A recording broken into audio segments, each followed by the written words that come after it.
record button, and then we'll go ahead and share. So if you've been in these meetings before, last week we had meetings last Thursday on a different subject matters, different focus group subject matters, and we had a morning meeting and an evening meeting, and we did the same this week, with the focus groups being on the built environment, transportation, and housing. Next week, we'll be doing the very same thing, a morning meeting and an evening meeting, and next week's subject is governance and safety. And those will be our last subject matters of the focus groups. So what usually happens, or what happened last week and is going to happen this week, is we spend the morning kind of doing some of the work related to the focus groups. And then in the evening, we kind of see if there's anything we want to change or see if there's anything we want to add to it, and then maybe do some final steps. So just to give you a brief what happened this morning sort of thing, what we do in these focus groups is we go back to our original set of work that we did almost over a year ago around different kinds of stakeholder group meetings that we had, with the intent of those stakeholders group meetings discussing what we call assets and impediments of Guadalupe. And when we say that, we mean what are Guadalupe's assets, strengths, and what are Guadalupe's weaknesses, impediments, all related to growing Guadalupe as a resilient community.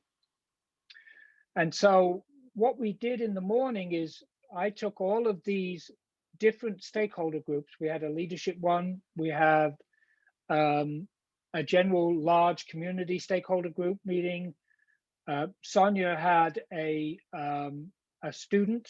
Sonia did students 7th and 8th grade stakeholder groups.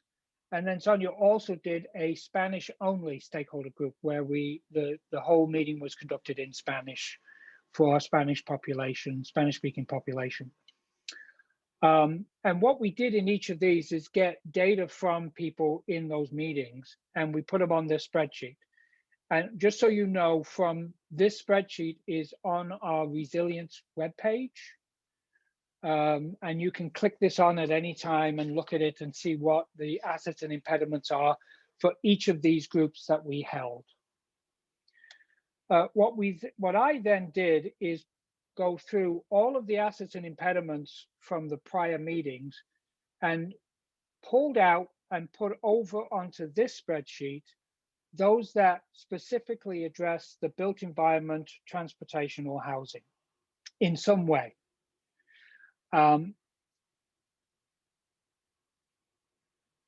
So we have somebody joining us, Christina. Hi, Tom. Hi, Christina. We're just got started, and we're going over what was done this morning and what we have left to do this evening. Sounds great. Thank you. And would you mind introducing yourself to the group so that everybody here knows you?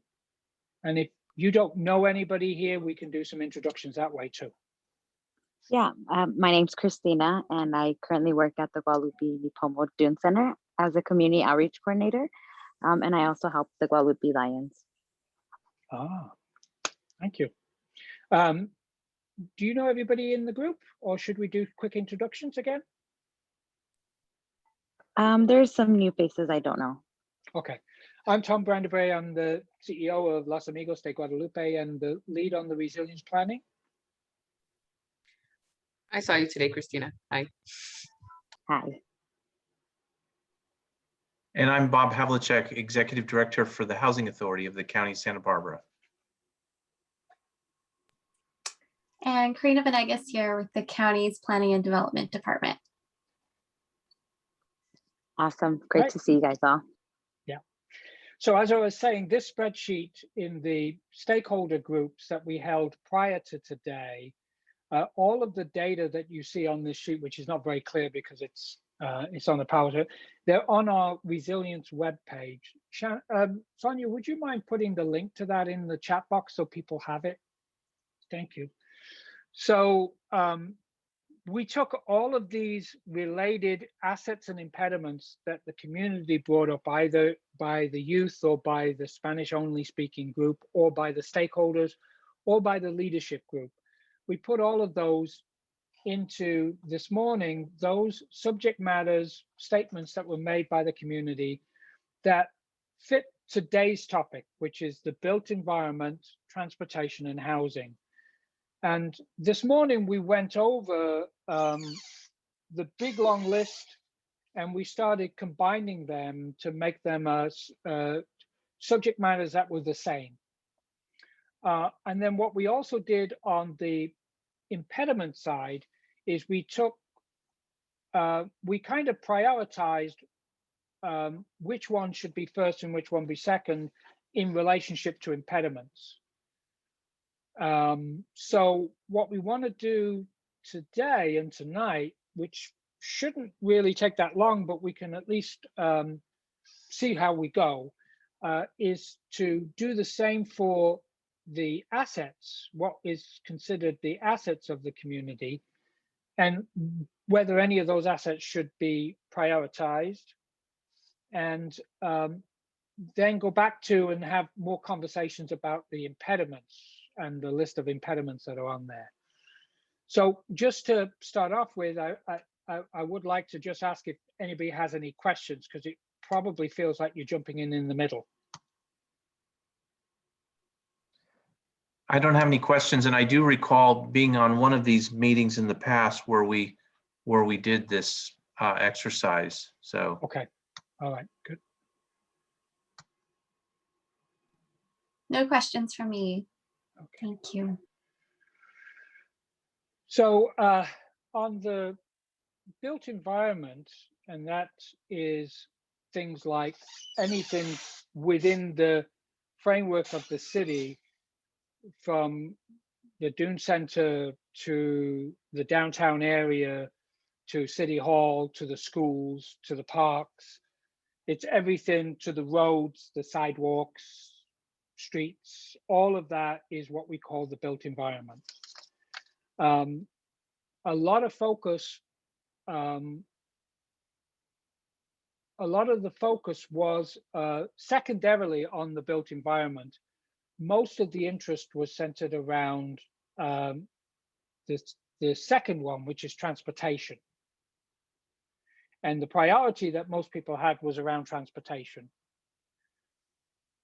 And then the secondary one was the built environment. And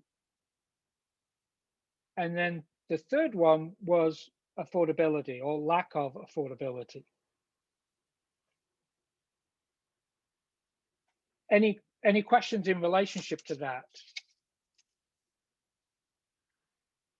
So just in regards to the affordability, it's interesting because on the asset side, the community identified the housing authority, people self-help housing, as being affordable housing, you know, that we have affordable housing. But on the other side, as an impediment, it was also there. And I think it's the fact that there isn't enough, if that makes sense. Does that make, I think, Bob, your indications would probably be the same.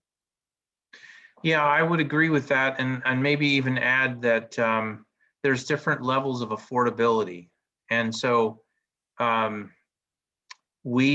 housing authority typically does the extremely low category. And just to lend perspective, you know, the waiting list is, the ratio is for every unit available, there's at least 10 people on the waiting list waiting for a vacancy in the unit.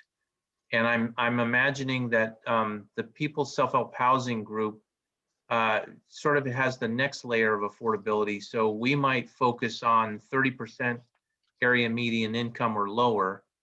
They probably are focused on the 50% to up to 60% area median income or lower. Yeah. And then there's sort of a missing middle, if you will. between 60 and 100% AMI, area median income, there's just maybe 60 and 120. 60 to 120 would be a reasonable, and Yeah. so there's a shortage for all three levels, I would say. And there's no one focused on the missing middle. And there's not enough for any three of the categories.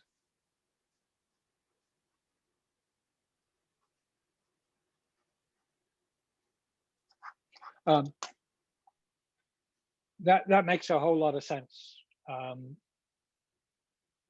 Pasadena development is the sense that the Pasadena development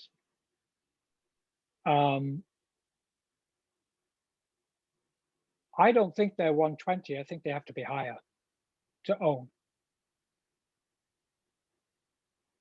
What do you think, Bob? Yeah, they're probably at that range, maybe even slightly below 120, but it's really 120 and above. And Yeah. the problem that all market rate developers have is you can't get a return on investment, you know, for the missing middle. That's really the issue. There was a time in the affordable housing world where the gap financing for first-time home buyers did that. Yes. But that gap is now 300,000, and nobody's going to give a grant or a loan, forgivable loan for 300,000 for one family. That's right. Yeah, just doesn't work anymore, sadly. Okay, so I've got that concept down. When you say 1 in 10, is that waiting list limited to people in Guadalupe, or is that a larger list?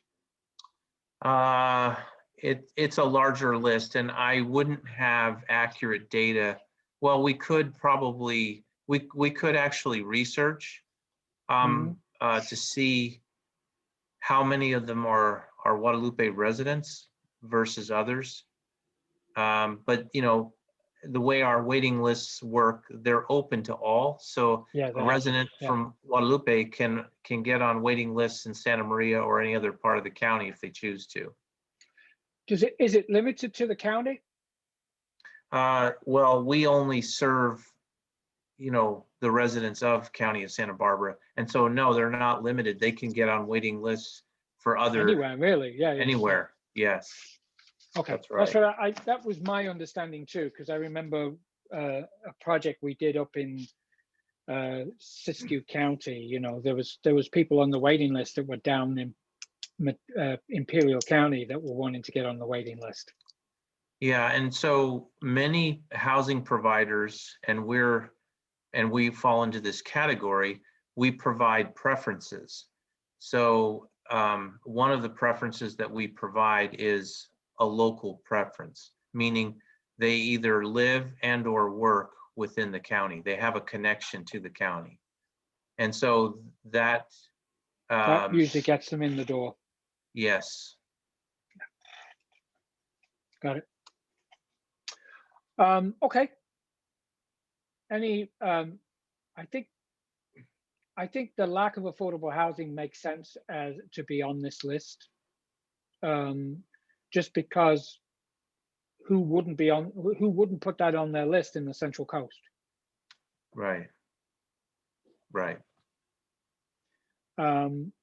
Solutions will be another question. So if you were to look at the subject matters, I want to just see this is still accurate. If you look at the highest priority that we got from this morning was the whole concept of transportation as an impediment, that there is not enough bikes, there's not enough alternative transportation. The streets, sidewalks, the traffic at nighttime, traffic going down 166. there was also a concern generally just about the fact that from a hazard mitigation perspective, there's only 2 ways out of this town. And they're all single lane exits. Got it. And so there was some discussion about that as well. The walkability of the community was also something that came up in discussions. And I think those are the things. There were some issues about sidewalks being cracked and, you know, that sort of general stuff. So I think from the list of impediments that you can see in front of you, the group really felt that transportation in Guadalupe should be the highest concern of those 3 subject matters. And those impediments, does anybody disagree with that or think something differently from that? I'm actually excited to hear that for 2 reasons. One is, Yes. as you know, our agency is making a joint effort with the city of Guadalupe to apply for and hopefully get awarded affordable housing sustainable community grant funds. And those grant funds would not only help us build affordable housing, but it has a very significant transportation component to it. But the other thing that's also happening, and what's really nice about all of this is it would fit really well with the work that Caltrans is already doing in the community and the plans that they make. And so I fully agree with the assessment, and I can see the efforts that are being made, particularly on the city's part, to address it. The other things that are not in here that came up that in the same subject matter was the trails and lack of in Guadalupe, to Guadalupe, or out of Guadalupe. So there was discussions about the trail that presently exists that goes halfway from Santa Maria to Guadalupe and then stops. And then also about the trail from Guadalupe to the ocean. And the fact that those things are needed as well.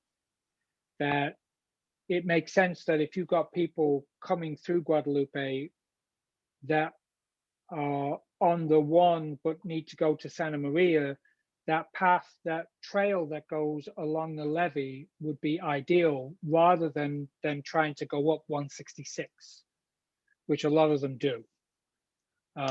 So in that sense, it was useful, but it's also potentially people that could ride their bicycles from one to the other, whether that's recreational or even to some people, a commute way. Yeah. So they were included in that transportation area, not just transportation as in getting from one place to the other, but also transportation in recreation. And then the next one was this kind of built environment with a focus on much of the built environment being not in great shape, having infill sites that are vacant, having buildings that are vacant and not being rented, the theater being closed down, those sorts of built environment. The main focus of the built environment was around how do you make Guadalupe into a destination location if you've got all of these vacant buildings and nobody in there. And somebody brought up, and this is a legitimate issue, we are a 7,000 to 8,000 population community, and we don't have a flower shop or a mortuary or any of the normal things that a community might have with a population around this size. And so that's a thought of, that's part of the available built environment. So any thoughts on that as kind of like a second priority, a B priority? Yeah, I fully agree with that. I think the challenge is, I would love to see a couple of hotels, some nice restaurants, and and then the theater restored so that people have a purpose to come, and then then a few extra shops come in, to that retail shops that are selling unique things or whatever. So you're right, it all works together. But I think, and, and just from experience in trying to create additional affordable housing, but tying it to developing a place for a library, it became clear that the landowners who exist, I mean, I think that's one of the impediments, because they have their own vision for their properties, but don't and aren't willing to, they retain ownership of it and aren't willing to to sell at even at fair market value in order for the city to prosper in a different way. So I think that's a challenge as well.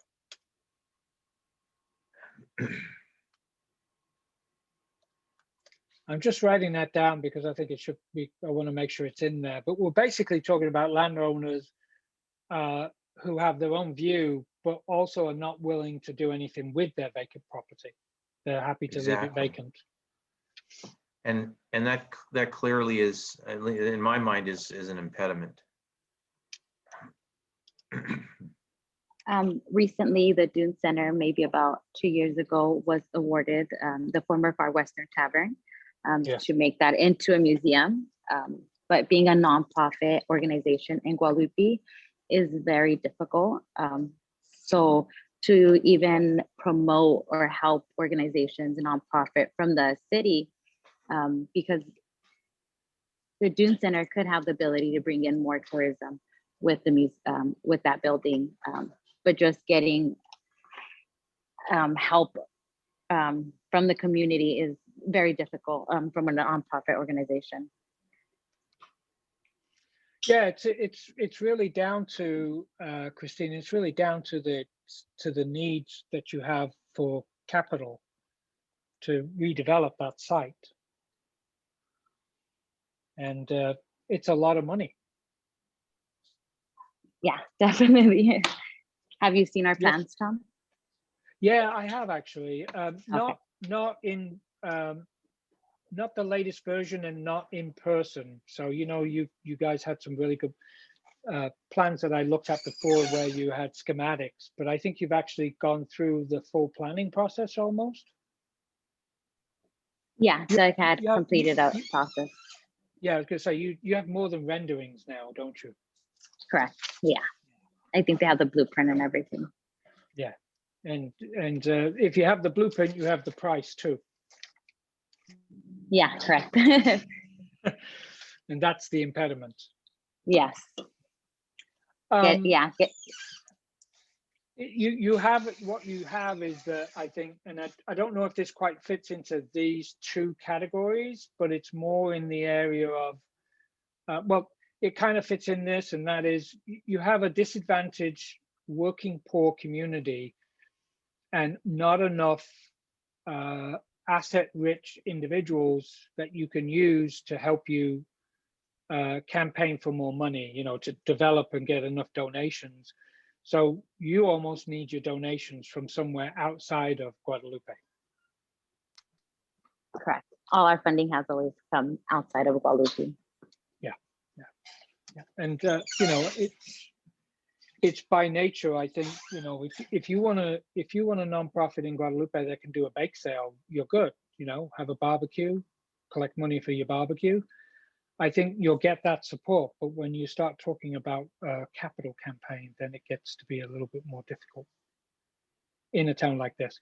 And this gets back to what I said earlier about having an 8,000 population community and not having, a flower shop. When you can go to certain communities with that size population, and they may have 3 or 4 flower shops.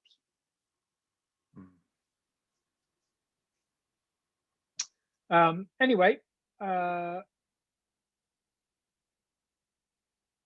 So I think, so first priority on the impediments is transportation and everything associated with transportation, whether that's the buses, the streets, the traffic lights, the traffic jams on 166 in the evenings. All of that fits into one large impediment, which is the highest priority. And then the second highest priority is the built environment, centered around all of the infill sites that have not been filled, vacant buildings, owners that are happy to leave it vacant for long periods of time, unrented commercial buildings, that sort of thing. And then some of the buildings directly talk to, like the theater, which are owned by the city.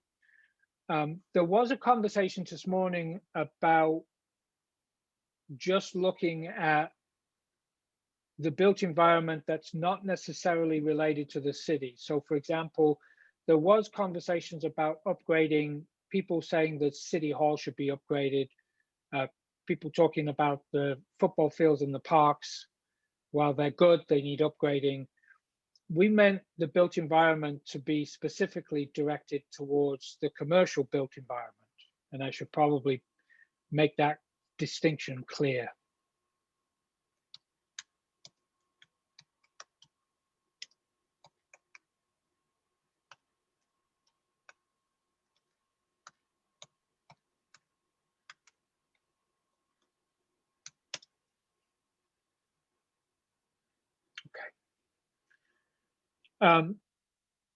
In the assets, sorry, in the impediments, there was conversations about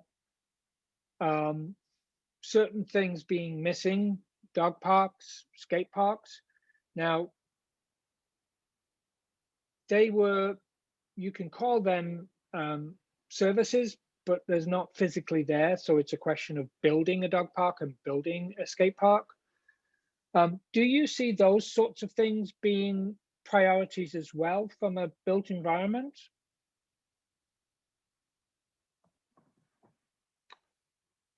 I would say yes for a couple of reasons. One, for the quality of life for the existing residents, but also, you know, if Guadalupe is going to attract tourism, you know, that would be an attractive feature as you're driving through the neighborhoods if you're a visitor, you know, or even bringing your own pet when you're traveling. So I think it would be, yeah. Anybody else?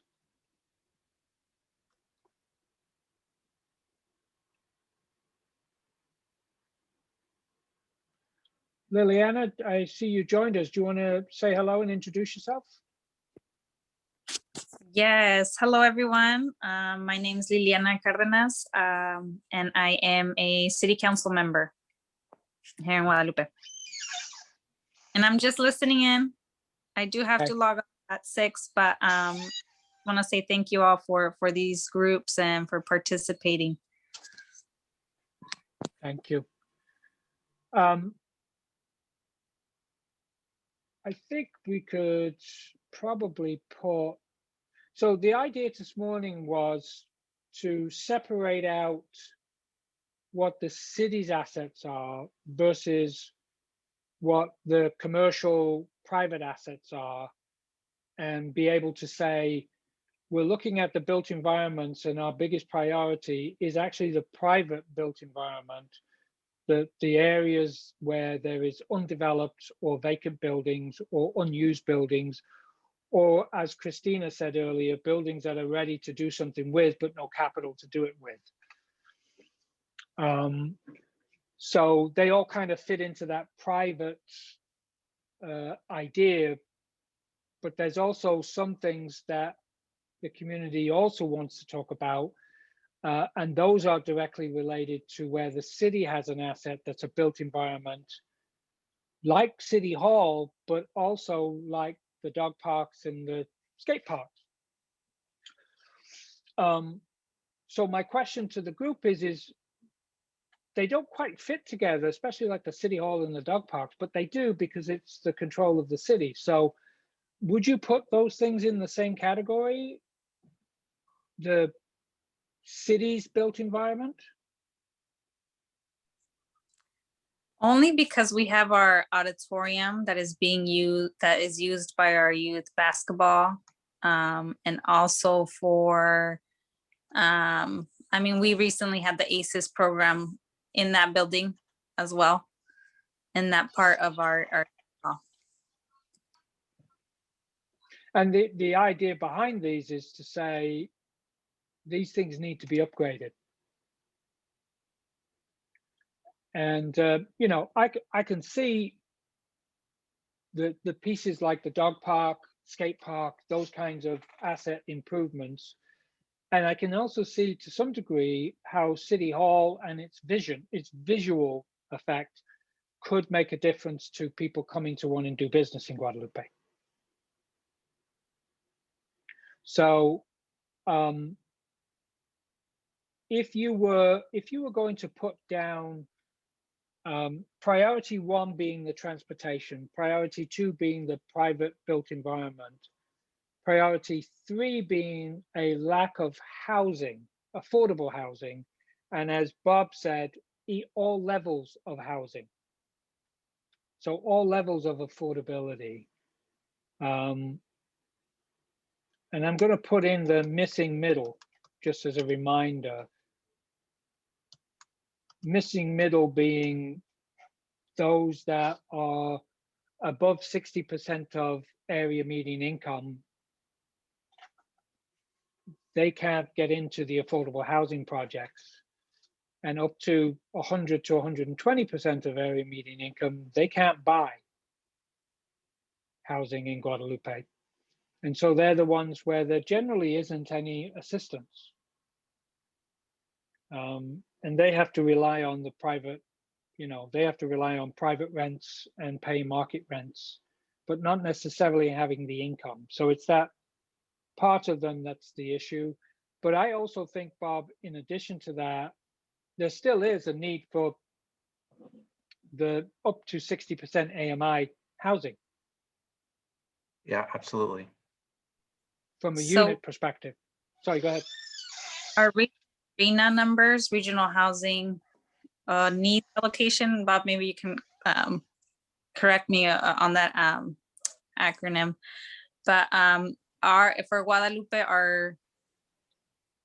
our needs allocation or a number was in where we have to meet is the highest income. So that's what. You mean the 60% or even higher? Even higher. So that, and then the middle, the very low was, I think, only 4 units was our number.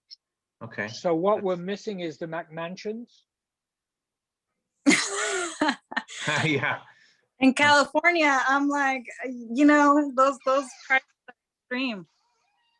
So we're looking for where are our $1 million homes in Guadalupe, and then the middle, the 60 to 120s.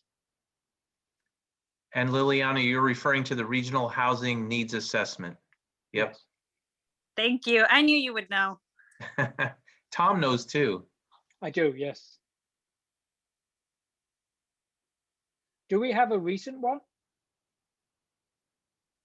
Yes, it just got approved. And that's the one I'm referring to.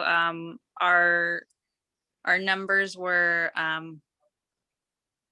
much higher in the higher income levels, income brackets. Well, that kind of makes sense. But if I was writing a Resilience-Guadalupe plan, I'd be concerned about that middle group first as a priority. And the more of the lower to ensure that people aren't living 3 families to a house. Can I also mention how, as a living in Guadalupe, and I could say I'm a middle person, I would say it would be important for me to have access to produce fresh produce for my family and affordable. Yeah. And fresh. And I so know that- right now I usually, yeah, No, go ahead. Go ahead. usually have to drive anywhere between 25 to 30 minutes to find something fresh on maybe one of the farm stands around the areas. So we did some other subject matters that we did last week that came up as an important part, and I definitely think the idea of a local full-size supermarket, a farmer's market that takes the why am I missing the name? The vouchers, food vouchers. I think those sorts of things, having even a community garden is valuable. And they all came up last week and are going to be in the plan, Christina.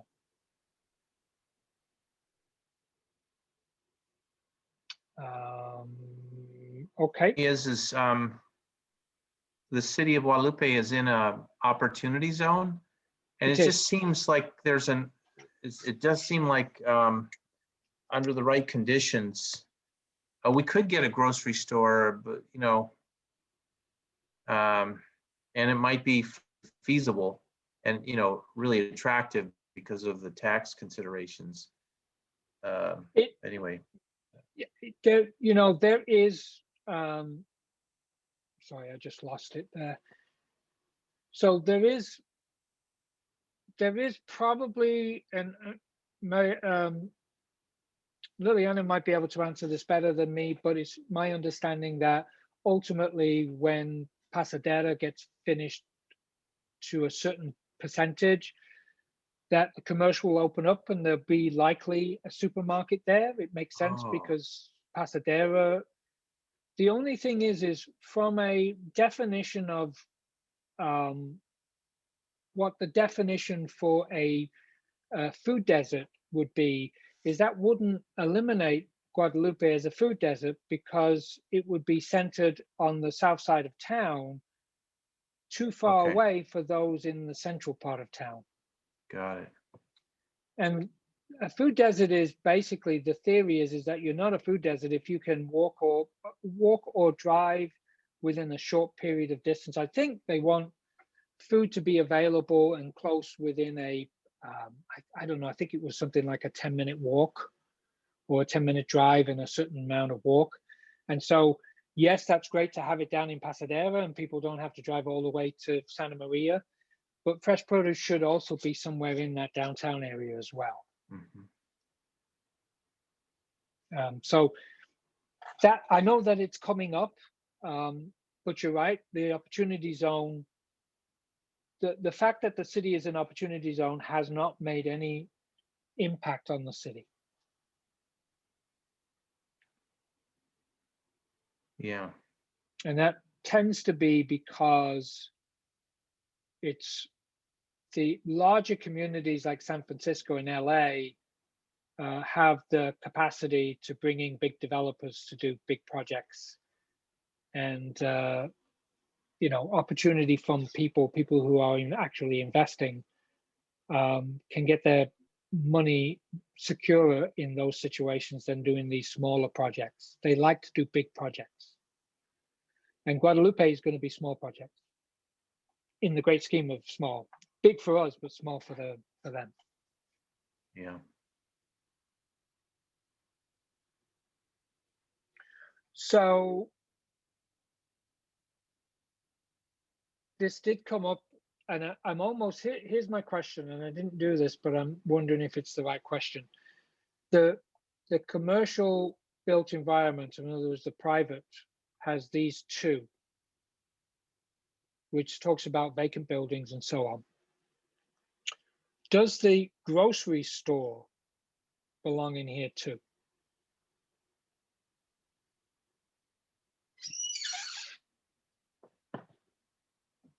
Or lack of? It's from a resilience plan, it actually fits over in health and well-being as well. So it's already there. But sometimes with all of these 10 subject matters, they can tend to flow into more than one category, and there's value in putting it in more than one category if we think it belongs in more than one. So the lack of a large supermarket, is that in the private built environment? I think it belongs. Like the hotels? Yes.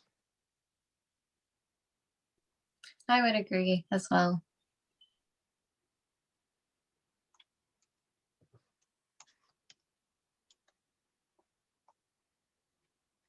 Okay, let's just put supermarket.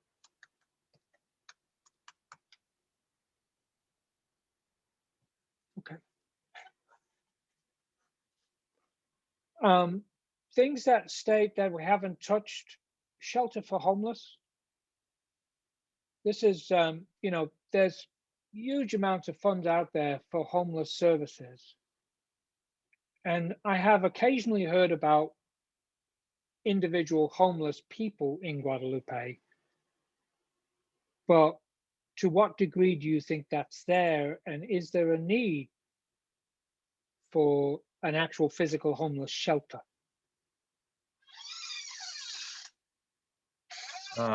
Well, I guess I don't recall what the point in time count numbers were for Guadalupe, but I don't think that they were very large. And so it doesn't seem warranted that for the need for a shelter. Maybe Liliana can speak to it because I don't have the numbers, but I don't recall there being a very large population of homeless.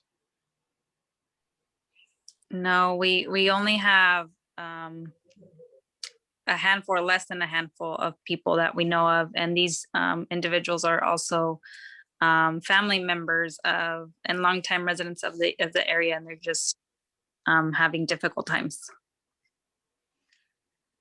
Did Guadalupe do a point in time count inventory or census?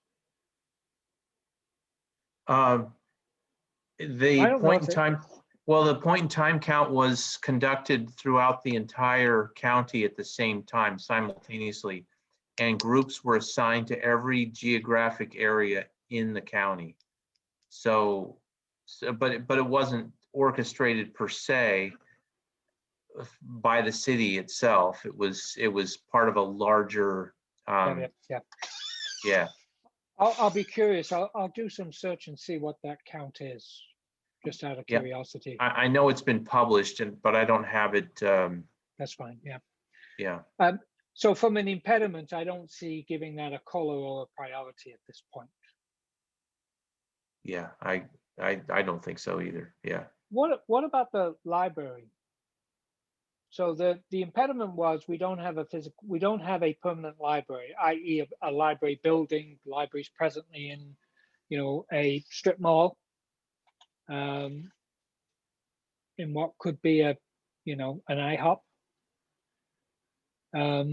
So does that raise to the level? I will say that this is another one of those subjects that did come up in other places. So the concept of a library in Guadalupe makes sense. The other issue with the library is, you know, should there be a physical building other than them renting a commercial space? And is that a priority under the built environment? Personally, I would say yes. Our library is funded through the county. We're one of the small branches that goes along. Our library is used a lot by our youth during school, you know, normal time pre-COVID, and the limited computer access or the amount of computers, right, available is limited. So having a little bit more, you know, more computers, more access to what a library offers would be great for our community, for our youth, and overall, you know, I think we discussed youth or education, and I don't know, I hope that might also be under library as part of that as well. Yeah, I think so too.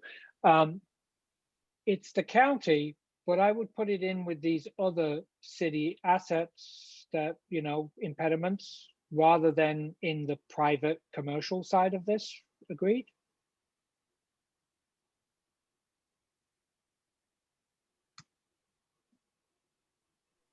Yeah, that makes sense. I agree, that makes sense as well. Yeah, and I'm thinking, you know, in the long term,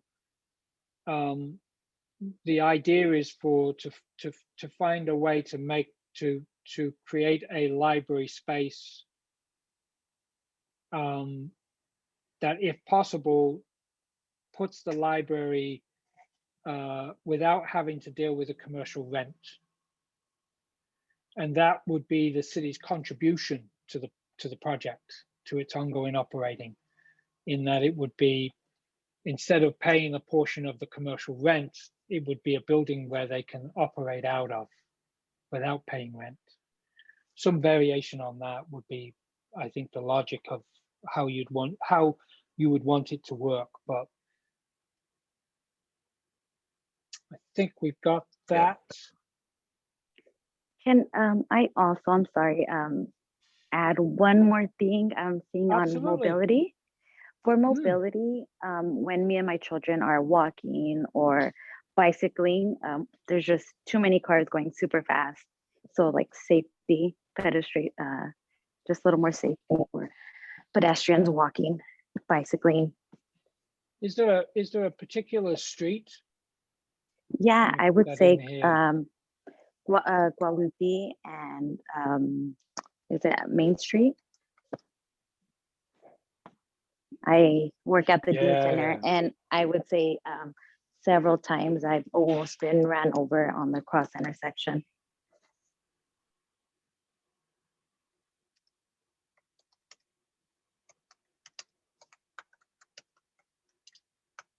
These will all get reworded better than this, but yeah.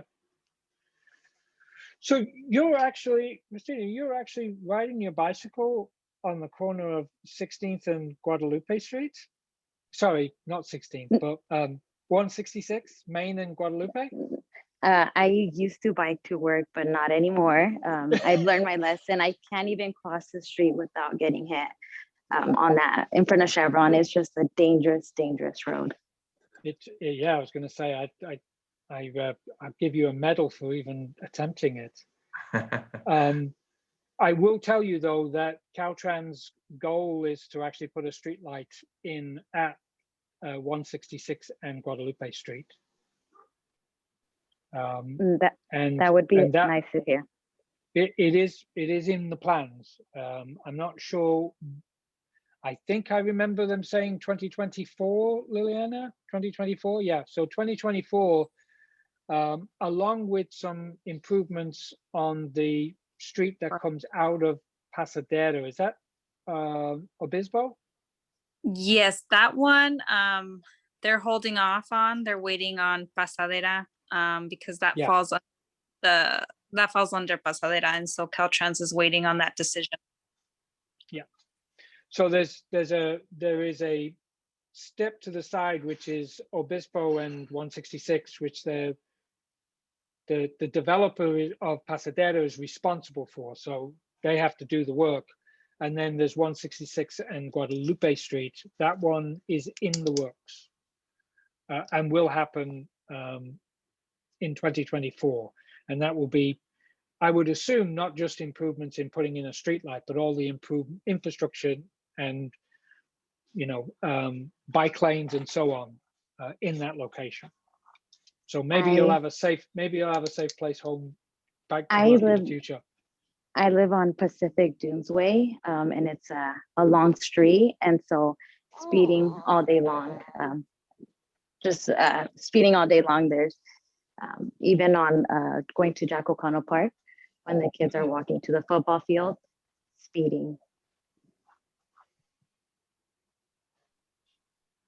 Okay. It would just be really nice to be able to have the kids be able to walk out there safely. I think that people just know that you can speed around here and you hear people doing donuts on the side of the street. So it would just be nice to see a little bit more safety for pedestrians and the community. Agreed. Okay. I think we've got everything in its place. The one other subject I think we haven't got to, and then we could probably wrap it up.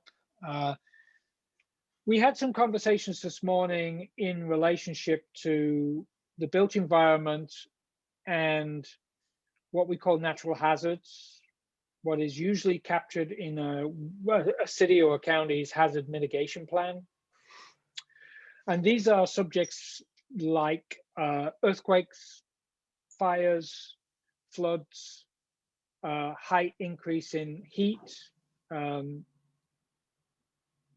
sea rise level. And the general sense we got was Guadalupe is sitting in a very nice place, even though it is in what is considered the highest zone of earthquake. Most of the buildings are single story. Only 2 or 3 of the buildings are not earthquake retrofitted, including the theater. And the city has no history of an earthquake actually damaging the city. And so there's those kinds of things that come up. And so sea rise is less of an issue because of the fact that we have dunes. Somebody brought up heat increases and having the potential of having a need for either air conditioning people's buildings or what we call a cooling station. But I pointed out that the likelihood of even a 10% increase, Sonia would still be wearing a jacket. So the long round to that is there really didn't seem to be something in this resilience plan around natural disasters of that sort that really belonged in the report that we should think about and work on. Does anybody want to disagree or add to that? Or would that be maybe that there's only 3 ways out of Guadalupe? You know, that was, yes, yeah, you know, that did come up actually. Thank you. As a concern, that was one that did come up. Oh, I did. I have it in here. Yes, good. I have it in here. Yeah, that was the only thing that came up, was if there were some sort of an emergency, whether it was a, I don't know. I can't think of one that would make sense, but let's say a terrorist attack where there's a need for mass evacuations. There is a very limited ability of getting out of this town with single roads. So that did come up. Other than that, I think maybe just with the train, just because the train stops there and sometimes you're just stuck if the train's there. So I've been stuck 20 to 30 minutes behind a train and I can't get out.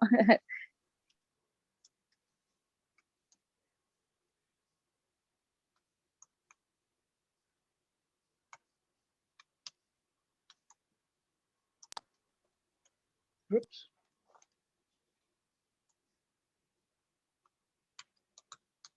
Okay. Good. I like that. So, Trains are always an issue. It's part of the reason why the city has 2 fire stations, one on either side of the train tracks. Yes. so in addition to transportation, I was thinking more of, is there a designated space, thinking like an emergency shelter, something of that sort, where people can gather when there is an emergency and people are unable to evacuate the city? There is conversation and there is movement. So we have to be careful with the definition of an emergency shelter, because that has certain things that are required and needed.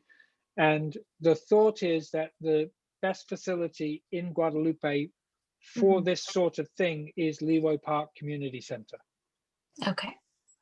And so when that gets built, completed, most likely that would be a designated place. The only thing is that it doesn't have certain things, like it doesn't have a generator for the purposes of having, if electricity shutoffs occur.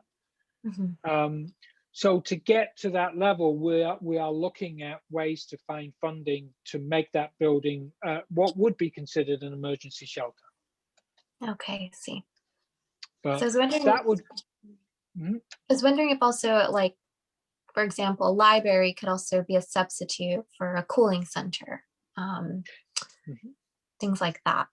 But yeah, I was just also just brainstorming. No, I think that's absolutely true. The idea of Guadalupe, sorry, the idea of the community center at Leroy Park is it's large enough and will have an industrial kitchen, or will have a space for an industrial kitchen. And because of the gym, it could hold a lot of people. But you're right, if you're talking about a heat issue, a heat event, then you would want to be able to have multiple places, including somewhere like the library, but the present library or any other library, but you could also use the schools. The issue is I don't know how many of the buildings, and it would be a good question as part of the city's hazard mitigation plan that they're working on, is how many of those buildings actually have air conditioning. And you still have the issue of the air conditioning being able to be operated when there is a electrical shutoff. Yeah, that's very important. Yeah, and that's where we're hoping Leroy Park Community Center will have that role.